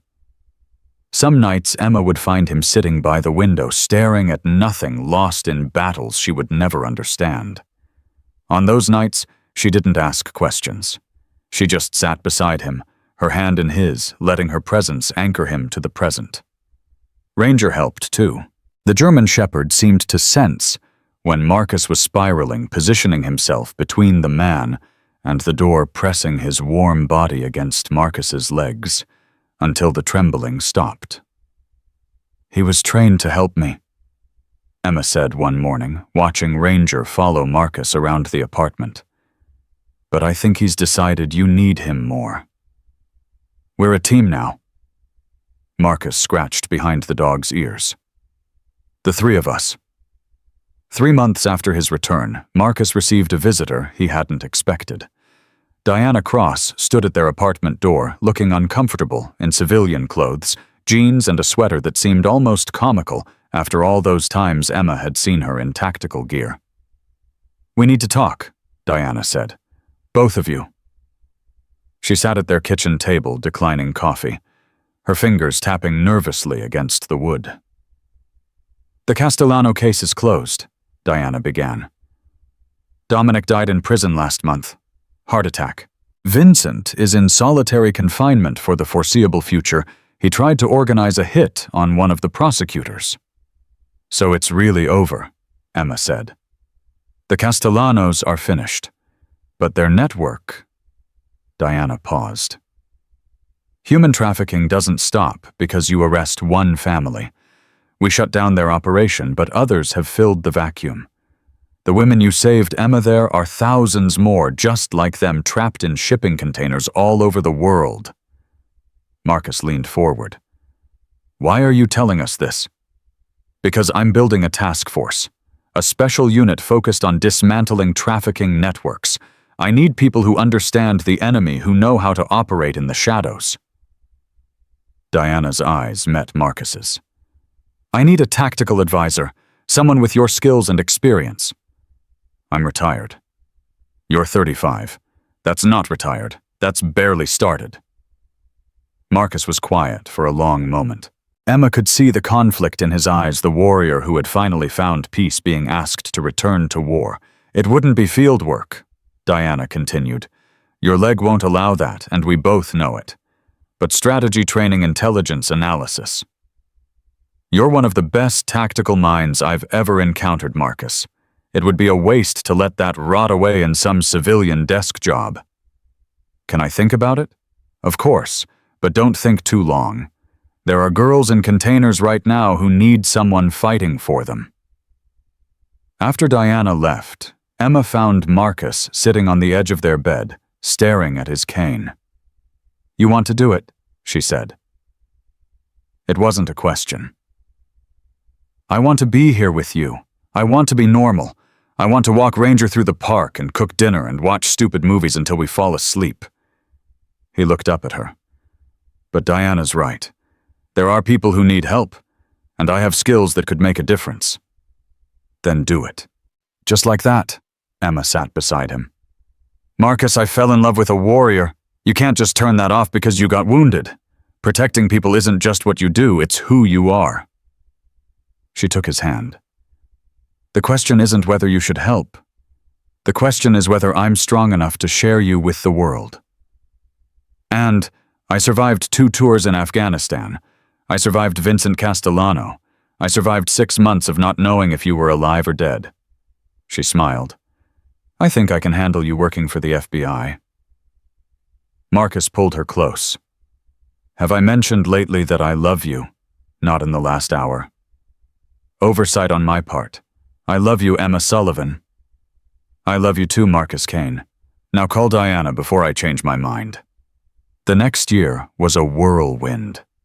Marcus joined Diana's task force as chief tactical advisor, working from a secure facility in Boston that allowed him to come home every night.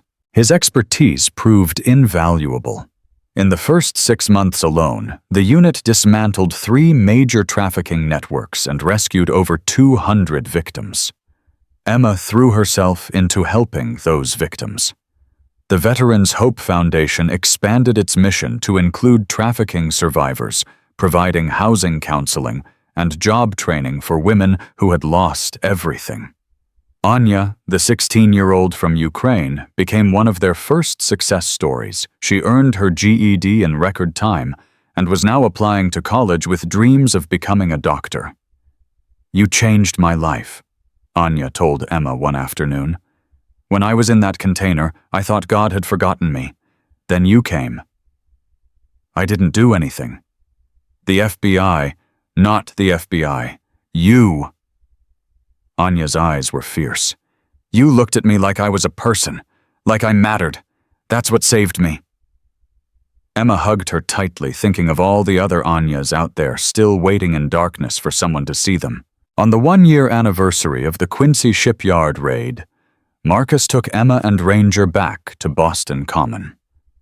They walked the same paths they had traveled that first day, past the bench where Marcus had sat in frozen despair, past the spot where Vincent had attacked. "It feels different now," Emma said. "Everything feels different now." They stopped near the ancient oak tree where Emma had first seen Marcus move, where the stranger had transformed into a guardian in the span of a heartbeat. "I have something for you," Marcus said.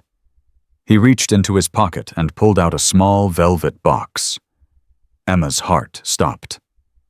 "Marcus, I've been carrying this for 3 months, waiting for the right moment." He opened the box, revealing a simple diamond ring that caught the winter sunlight.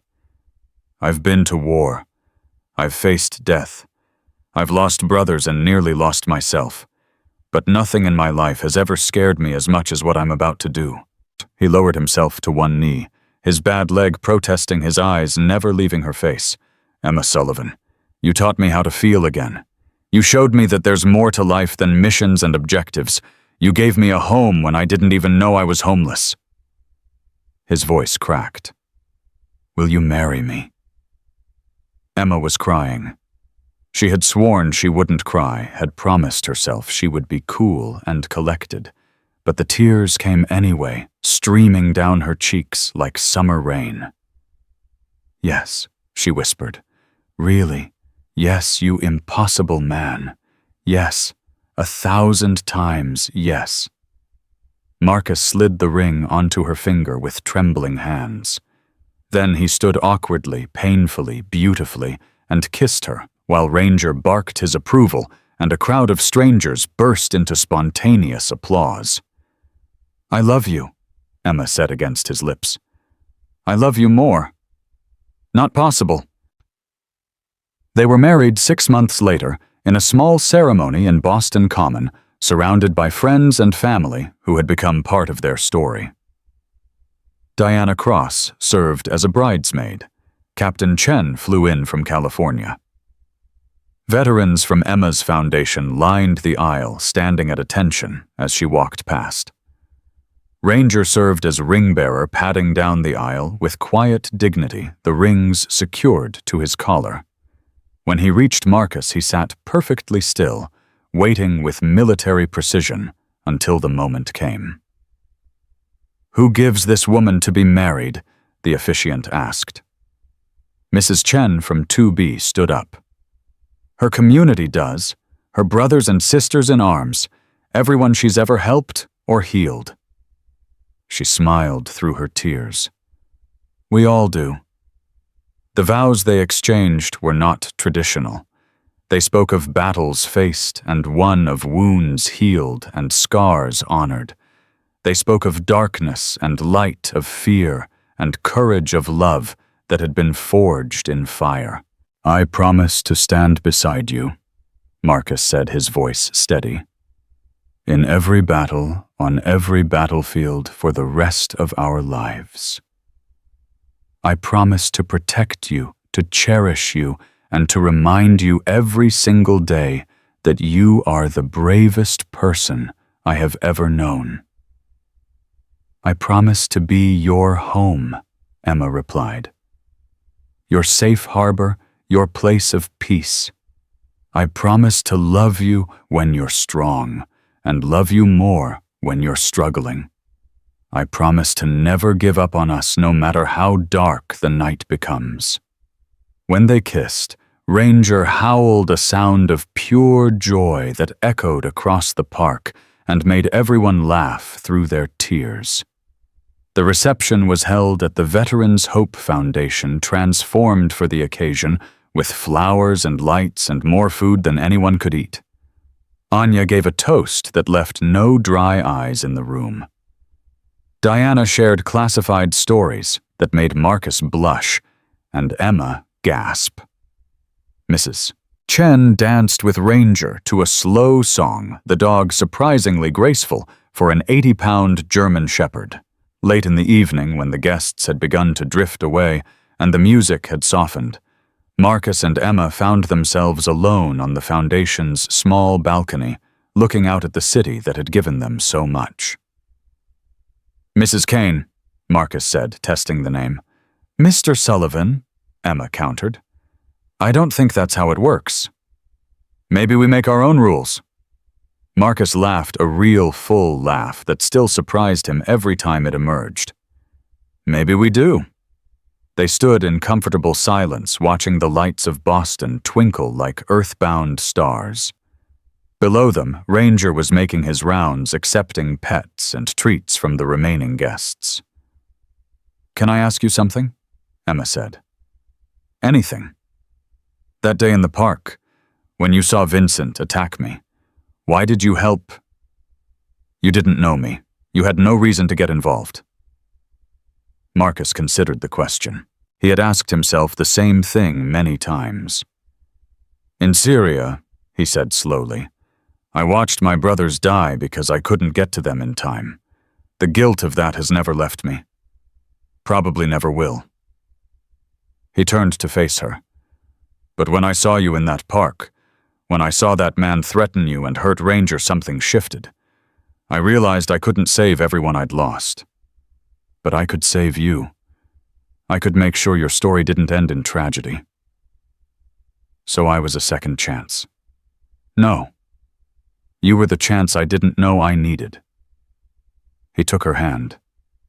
Every mission, every operation, every battle, I always knew what I was fighting against. But I never knew what I was fighting for. Not really. He touched her face.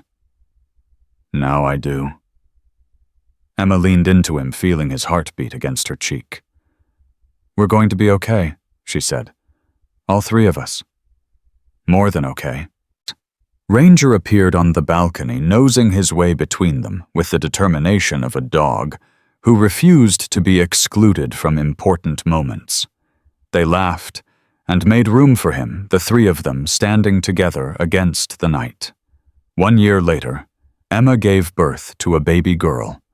They named her Sarah, after Emma's friend, who had died in Afghanistan, and Hope, after everything they had built together. Marcus held his daughter for the first time, with hands that had wielded weapons and saved lives, hands that now cradled the most precious thing he had ever known. She's perfect, he whispered. She has your eyes. Poor kid. Emma laughed, exhausted and radiant. Lucky kid. She has a father who will move mountains for her. Ranger, who had been watching from his bed in the corner, rose and padded over to inspect the new family member.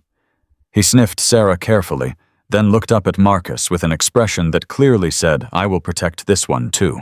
I know you will, buddy, Marcus said. I know you will. As the years passed, their family grew and changed. Sarah took her first steps holding onto Ranger's fur. She spoke her first word, dog, much to Marcus's pretend disappointment.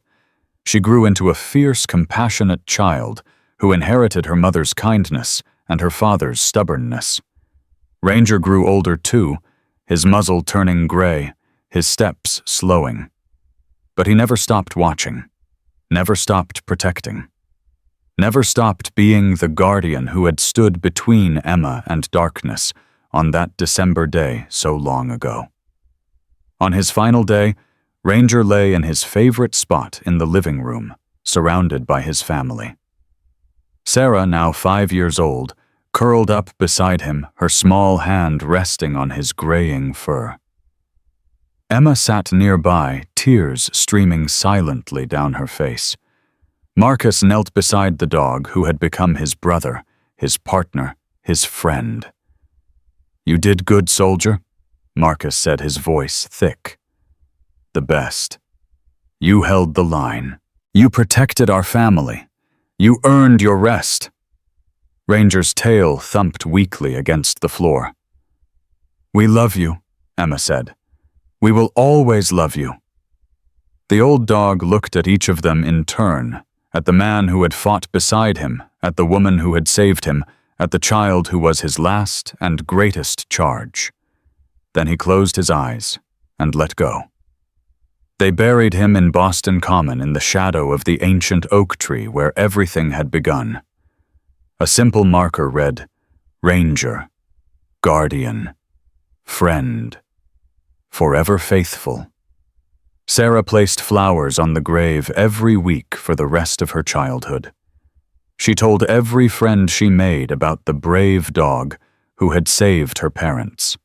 And when she grew up and became a veterinarian specializing in service dogs for veterans, she named her clinic Ranger's Rest. Marcus and Emma grew old together, as they had promised. They watched their daughter graduate, get married, have children of her own. They continued their work, Marcus advising on operations that saved countless lives, Emma expanding her foundation to help thousands of veterans and trafficking survivors. On their 50th wedding anniversary, their grandchildren asked them to tell the story one more time. The story of how they met. The story of the mob boss's son, the Navy SEAL, and the dog who brought them together. It started in a park, Emma set her hand in Marcus's, the ring he had given her, still shining after all these years. It started with a choice, Marcus added. A choice to stand up instead of looking away. A choice to protect someone who needed help. "What happened then, Grandpa?" the youngest grandchild asked. Marcus looked at Emma, at the life they had built, at the family that surrounded them. He thought of Ranger, of Diana, of all the warriors and survivors who had become part of their story. "Then," he said, "we lived." And they did.